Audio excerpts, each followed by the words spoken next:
In this video, we'll talk about this exponential decay problem about half-life. First of all, the half-life of a radioactive substance is the time that takes the substance to decay to half of its original amount. We'll use the formula A of T equals A naught times E to the KT. All right, so first we need to use the half-life to find the rate of decay, which is K. So since half-life is the time it takes A naught to become half of A naught, let's plug in everything in the formula.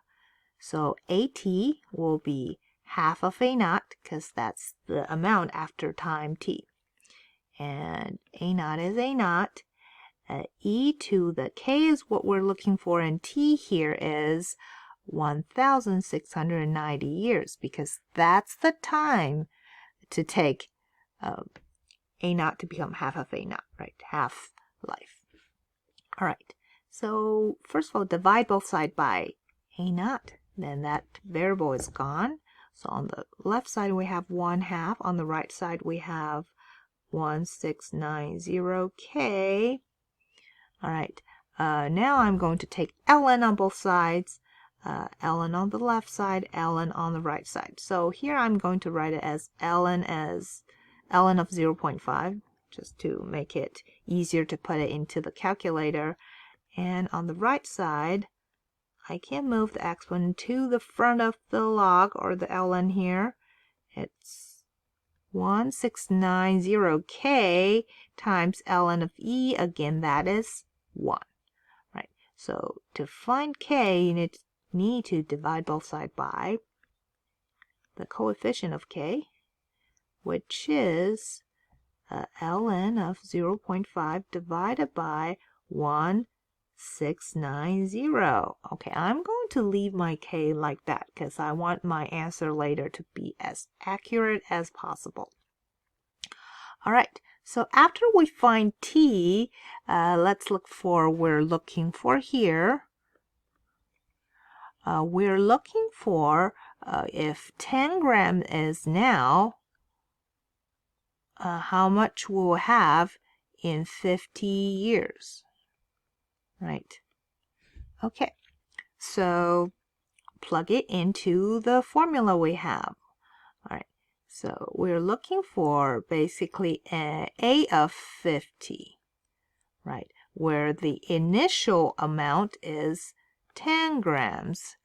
And E to the K, we know the K here, it's ln of 0.5 over 1,690 times, what is the T? T is 50. Okay, so all I have to do is put in this information, or this expression, in my calculator. So I have 10 times E to the power of, I'm going to use parentheses. I feel safe to use parentheses. So first of all, it's 0.5, then ln. Okay, then this number divided by 1,690, and then times by 50. Okay, and that is the answer, which is 9.797, depending on how they ask you to round it. I'm going to round it as 9.8. And the unit will be grams. And this answer makes sense, right? Because it will take 1,690 years to decay for 10 grams of the radium to decay to 5 grams. So in 50 years, it will just decay a little bit, 9.8 grams. Okay. And I hope you find this video helpful, and I will see you in the next video.